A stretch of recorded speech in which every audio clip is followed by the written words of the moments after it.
Welcome to the Denton Vibe with Diva Girl Ellie, powered in part by Classic of Denton. Good evening, everyone. Thank you for joining us here on the Denton Vibe with Diva Girl Ellie on DentonRadio.com. We are here in the studio trying to keep cool. It is a hot one out there today.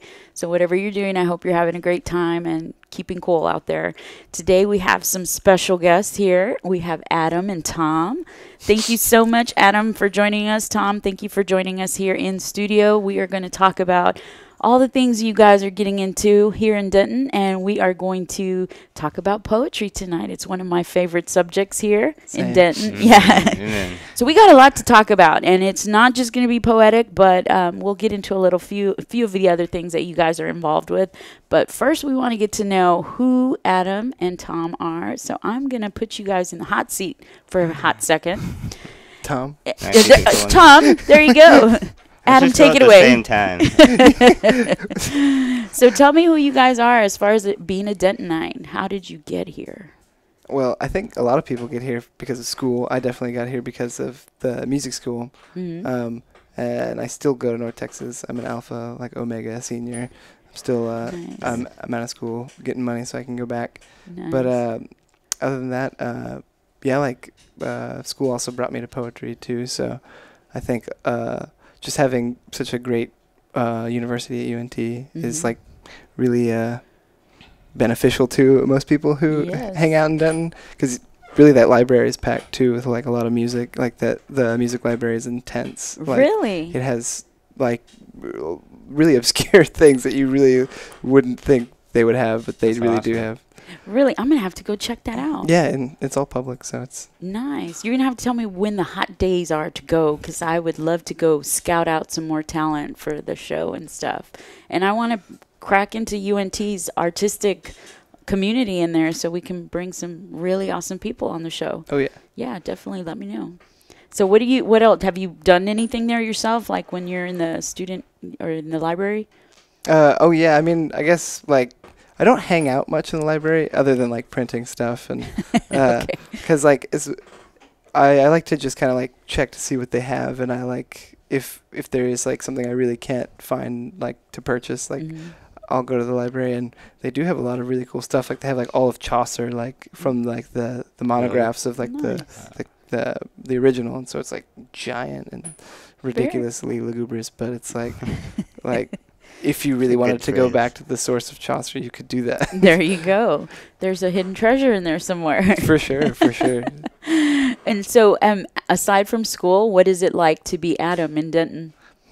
Boring. No, I doubt that. Not to be me, but to be in Denton, it's definitely fun. I mean, like you don't have you're not short on community. There's somebody out there. A community out there for everyone. Yes. Maybe not somebody. There's just one person for each person in Denton to hang out with and be their BFF for life. Only one. We don't have room for any more. That's it. You cannot take more than one. Everybody needs one. What about you, Tom? Oh, he's like, hold on. Let me take a drink here. That's water, by the way. Just so we're clear.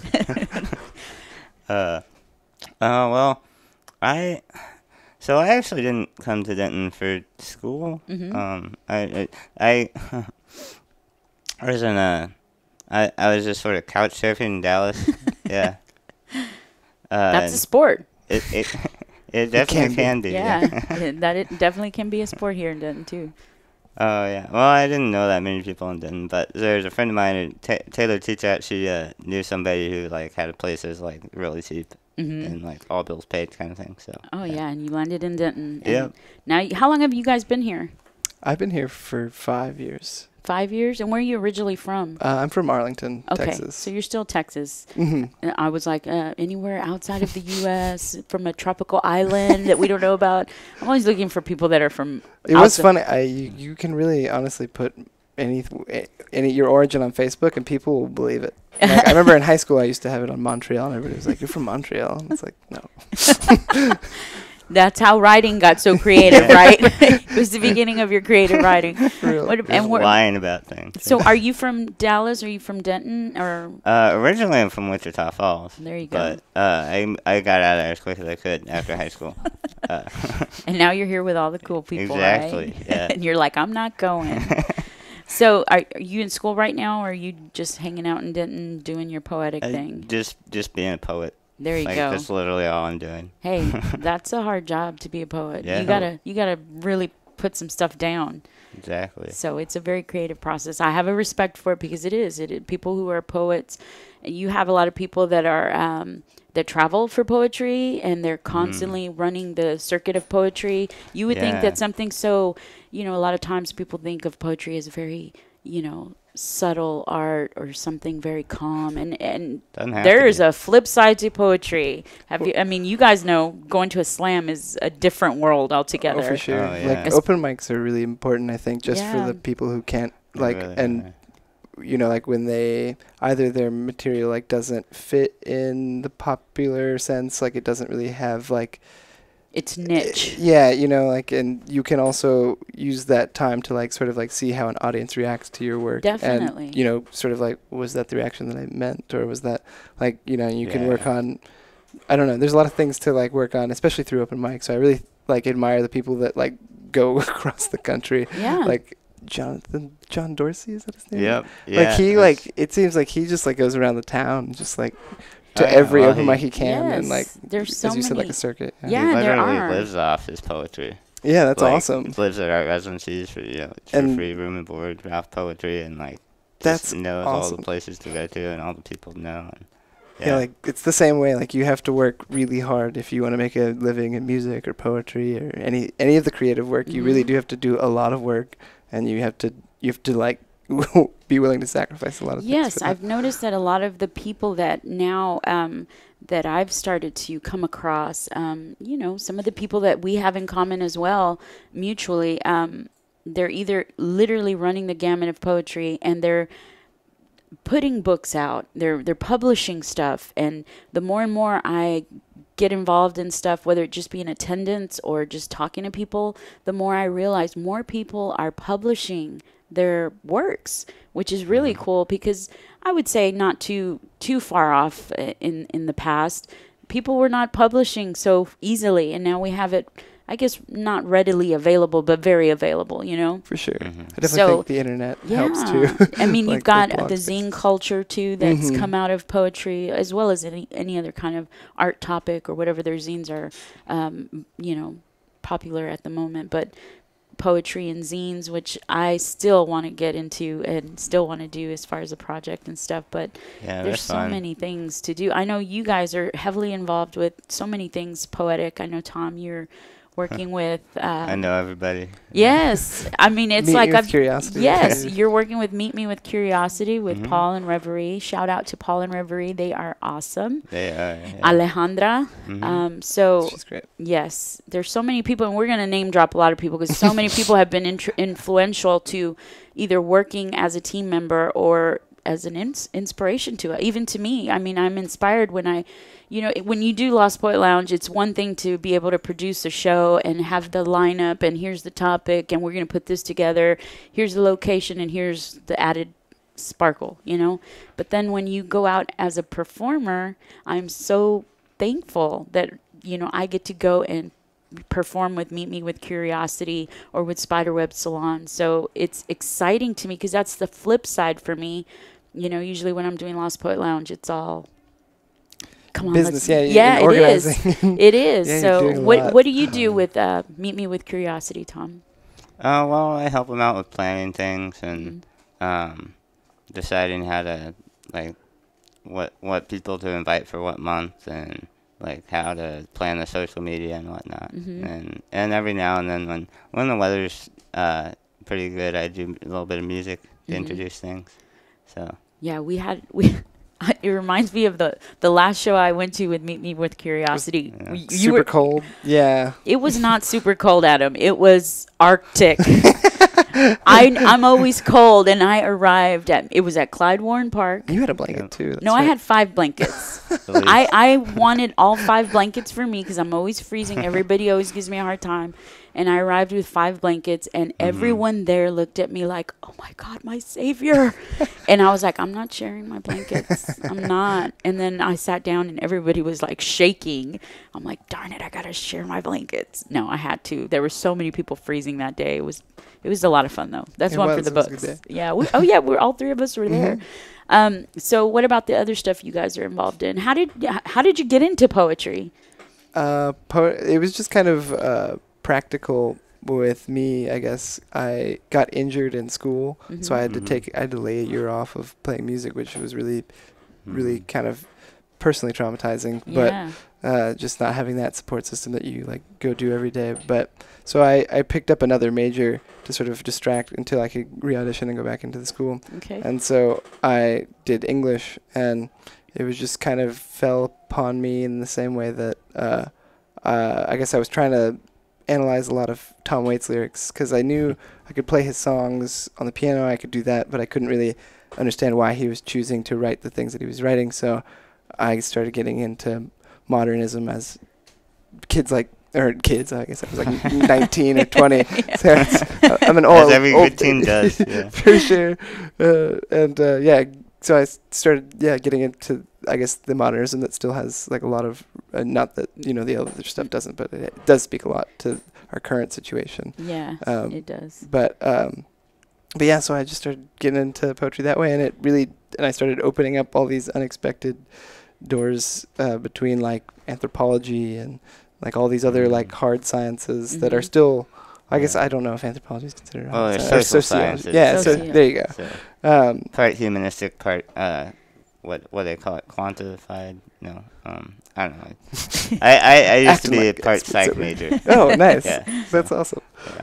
Yeah, so I guess, I was just kind of, and I took a philosophy class, and that's really important to, like all the pre-Socratics are really important to opening up T.S. Eliot's like I imagery. love the pre-Socratic.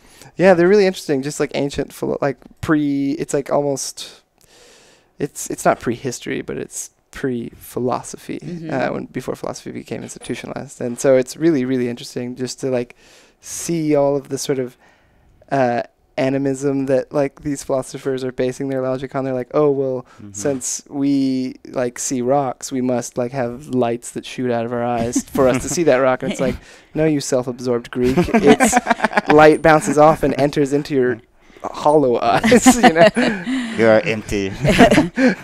And there is poetry in that. You write about that. No, for sure. Yeah. I think definitely just getting an idea of like what state your world is in. Like obviously like you have your like subjective reality, like how you feel and how you think, but then there's the world around you that creates how you think and why you think. And so all these things, you're predisposed to all these anyway, so you might as well talk about those things that make you predisposed than sort of fight. It's a weird cycle, isn't it? It is. It is. And I think that's what poetry is. You're just sort of like trying to recognize that predisposition and sort of like if injustices have happened, then you try to bring them up and sort of request justice or, however way you use your poetry. I know a lot of people use their poetry as a voice for whatever is going on, and respectfully, a lot of people are very passionate about certain things, and that's great.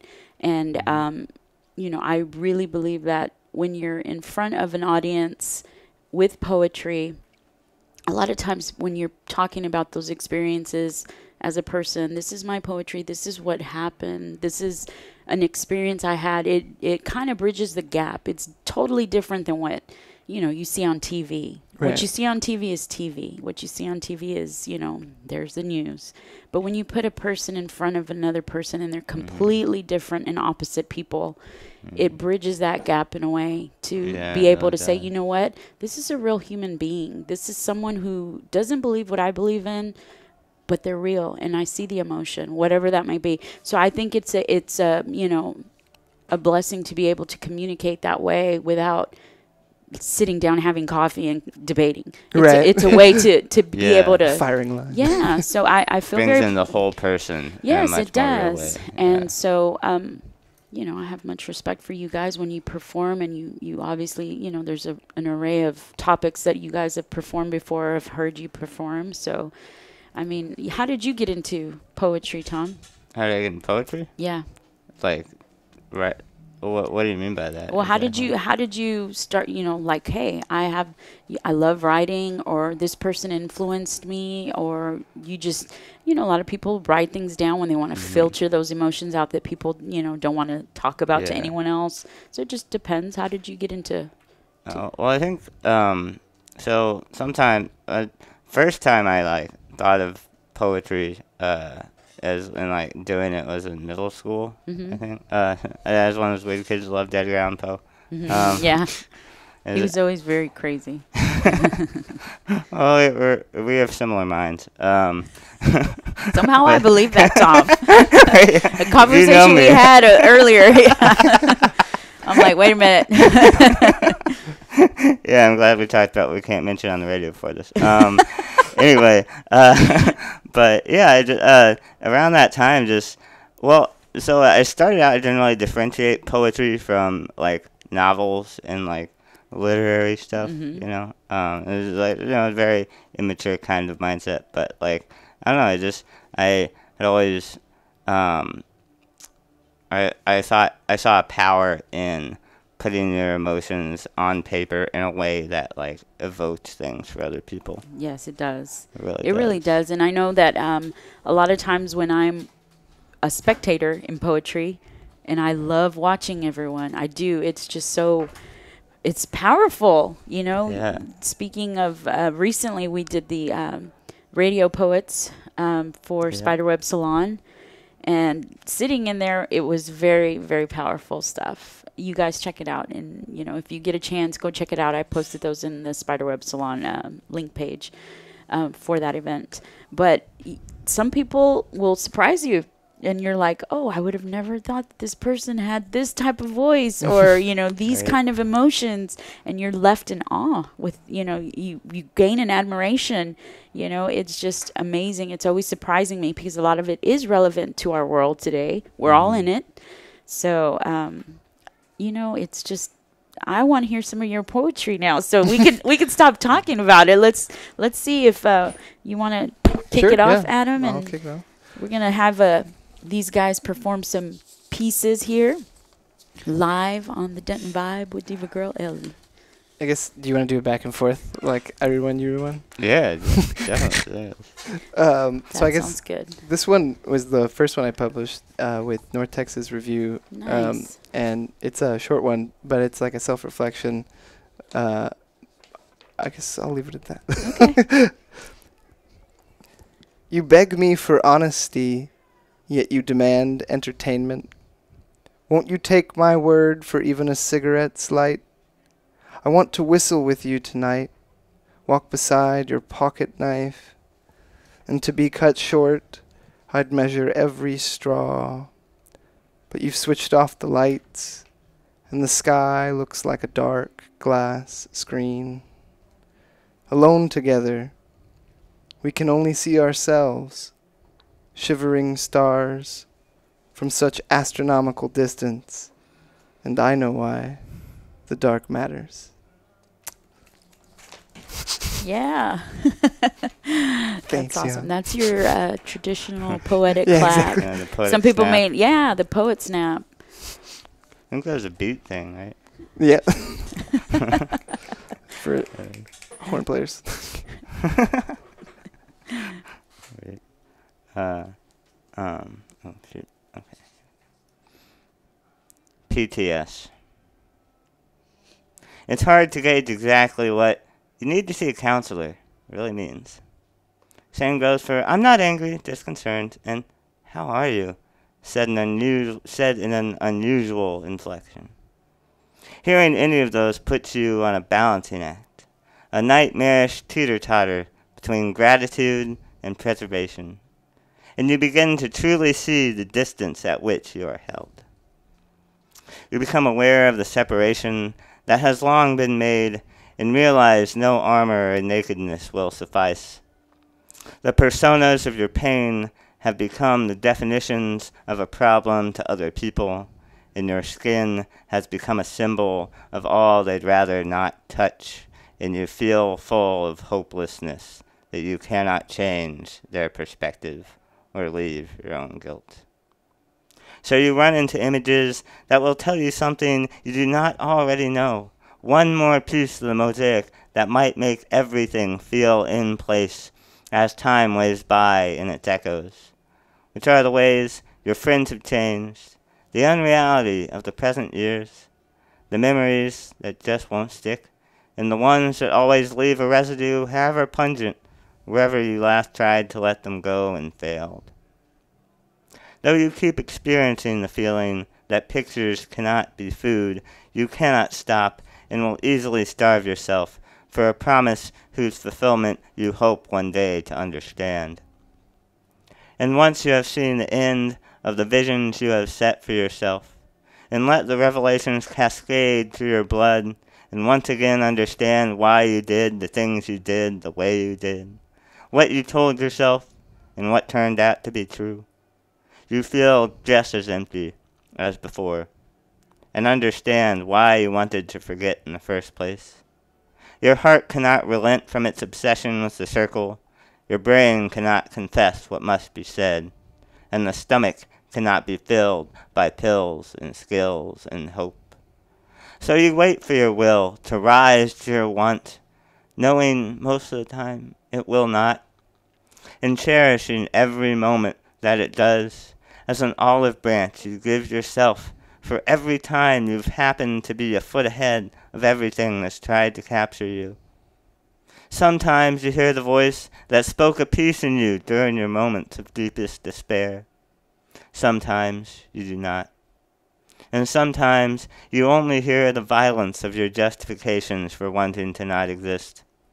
Sometimes you only hear how alone you are, and it will make you do almost anything. So hold on to every word, so you hold on to every word, you hold on to every word and look.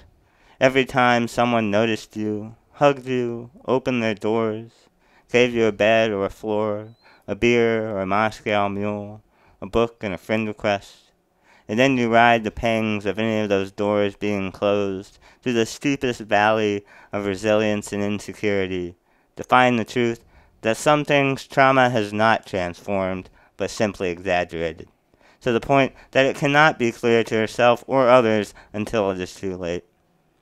Your stories get sewn together, you become chimera made of beasts you could not quite make out, but whose presence you could feel. And as you try to lie still in the darkness of your cave, dreaming of peace hanging in the air of your next breath, your nightmare is Bellerophon, her back straight and tall, her chin stiff, as she sits with proper form on her bright winged steed, piercing you with the javelin of everything she thinks you need to hear. Wow. Yes. That was powerful. Thanks. Thank you for sharing that. Now, one of the things that I've noticed about you, and you've actually mentioned it before, was that you write your poetry in your book and you go backwards. Yeah. So I think that's really unique. And I'm sitting here watching you turn your pages, and I'm like, I would mess that up. So I admire that little nuance about you as a poet. You Oh, yeah, sure. Yeah, do That's another smart. one. I guess I want to keep it. Thank you so Heavy. much for sharing Sorry. this stuff. No, it's fine. I think there's the only one related to the previous one. I don't know. It seemed to fit at the time. Yeah. We'll make a program as we go. Yeah. Spontaneous program. Yeah. This one is called Lost Poet Quantifying Suffering. Yeah. And I wrote it for the Lost Poet Lounge, right before I got to that thing. Yes. But here it goes. Lost Poet Quantifying Suffering. Our pain does not belong in some order, rich with hunger. Lost Poet, looking out at the slouching city from the overpass, where privileges of bridges cast great shadows of machinery of men and commerce against our secret fire burning from behind the quilt of clouds. Lost Poet, who has never written a word, reads the silence of our son's face, reflecting the image of our father, the ignorance of emotion, the twisted hands, our childhood wrapped round the belt of days the nights leave us to remember. Do we have what we think we have? Family with a common language, a private history that only we can inhabit, or the inward ancient darkness that hangs above the suburbs of our city. And each step further across the arc of this path, the white concrete grasps for more, leaps higher, for our children are not sleeping when the saints enter their classrooms with iron rods.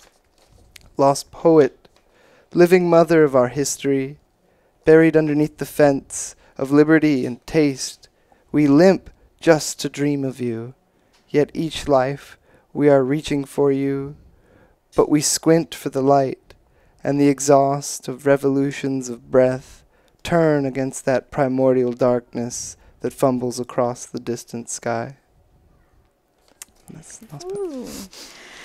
So you guys are very special to me because you guys are lost poets in my eyes, and y'all also share the platform with Spiderweb and meet me with Curiosity. So I admire you guys very much so, and I'm very honored that you would write about the Lost Poet Lounge or Lost Poets in the sense of in you from your person. admire you too. Well, thank you. I You're appreciate awesome. that. Thank you. I think the same thing about you guys. So what do you guys tell someone who is interested in poetry out there? Because obviously we have so many people like, you know, Paul, Alejandra Reverie, Courtney Marie. All of those people are so influential in the Nadia community. Misty. Yes, Yeah. they're all influential, and there's so many more that I haven't met that I'm just eager to find. You Right. know, the more I share, you know, as far as going to things and stuff, the more amazing people I meet, and I'm sure you guys have the same experience.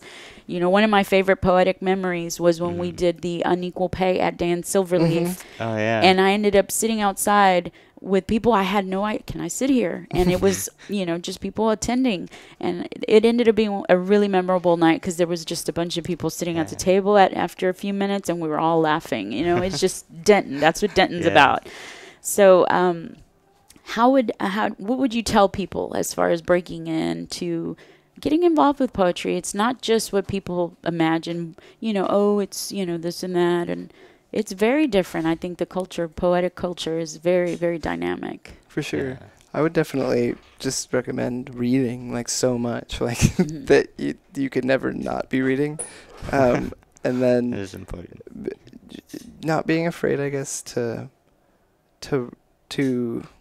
just to talk to people. And People are more welcoming than you think they are. yeah, Oh, yeah. and also, like, with like artists that you like, parts of their work that you like, don't be afraid to interact with that, like, directly. Like, don't be able, and don't be afraid to name names. Like, don't call people names, because that's just you're wasting your own time. Yeah. But, like, figure out who they are and what your subject is. And I don't know, like, I guess I really think just, like, quoting authors even in your own work and just taking a tiny bit, just so you can know how to communicate to your audience better. Because I don't know, I feel like those are just really, I feel like people are always afraid to try to sort of associate themselves with other people's work, and it's like, no, you can, and you just gotta just do it. So I Just a definitely tidbit. yeah, exactly. take a little Like, piece. don't plagiarize, Yeah. but definitely, like, interact with the poetic tradition. Yeah, and you can all bounce off poets. each other. Yeah. And it is, you do get inspired. Like I said, you're inspired by other poets, and, you know, you learn from them, and then that's art. You know, art is that way too. You see someone, you like it, and you're like, that style vibes with me. Oh, for sure. So you create your Yeah. own of it. And so, so what are you guys up to as far as events? Any events coming up? Poetry? Where can people find you? What if somebody wants to, you know, get involved with poetry and they really vibed with your poetry tonight? Where can they come see you or find you on social media? Where would that happen? Well, I have Facebook. It's like, you can just add me as a friend, Adam S. Mahout. And I'm in 2 bands. 3. Don't Yeah, lie, Adam. That's true. He's About in Hot 3. Mess. We are Hot Mess. Well, then it would be 4. Yes. We have never I see practiced, what but we are Hot Mess right here. We will one day. You were experiencing it. Yeah. But yeah, Jay Allert is this folk pop group that I play for. Joel Honor is the lead songwriter, and Adrian Wallace is the main singer there. And both of them are really great. And the lead, I play for Ditch Prince drums for Ditch Prince, and they do like a fusion pop, alt pop thing. Nice. And Greg Campos is the lead singer of that. And so, yeah, if you want to see me play live music, why not do that? Yeah, that too. Check out those We're not just poets here, right? Right, yeah. No, multi-talented. Poets are always like a hodgepodge of different skills. Definitely. Just like, I can fix your car. But I can't, like, garden worth a dang. What about you, Tom? So I have a Facebook, Farris. And I mean I play. So I actually play three different instruments. But I don't play with anybody yet. Yes, you do, Tom. Except for Hot Mess. We had our debut at Wine Square. Come on. We did, yeah. Oh, There's I'm a picture sorry. floating around. I told you I've been having memory problems. We're gonna remind you. We're hitting up karaoke soon, guys. Okay? We should. No, seriously. But I go to Renegade Voices a lot. Mm-hmm. It's a open mic in Fort Worth. Nice. Yeah, run Dang, by. you travel. Yeah. Oh no, I feel like I know the main poetry people in like Denton, Dallas, and Fort Worth. Do. Yeah, you do. Yeah. You do. You run the gamut too, so definitely. Well, you guys, thank you so much for being here and sharing your poetry. I know there's people that are tuning in, and you guys make sure you share, support local. This is a big deal. Sharing, liking, commenting, and following even, hey, we need that kind of support. Thank you for being here and for being a part of my life in the poetic sense and just friendship and whatnot. So I'm so glad you guys were here. I was so excited to have both of y'all here. And now we can go eat. Yeah, right? So thank you guys for joining us on the Denton Vibe with Diva Girl Ellie here on Denton Radio. We will see you next week. Well, thank you for tuning in. We hope you enjoyed the show. Be sure to check out DentonRadio.com for new Denton artists and where they're playing next. While you're surfing the internet, make sure you check out our friends Classic of Denton at ClassicofDenton.com.